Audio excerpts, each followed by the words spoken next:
Alam niyo ba dati na hindi talaga ako marunong gumawa ng ganito.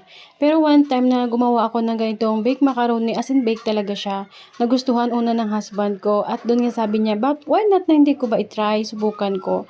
At yun na nga, one time sinubukan ko, tapos nagustuhan naman nila. At nung nagdala ako sa Breadstown, ay naubos din at nagustuhan nila.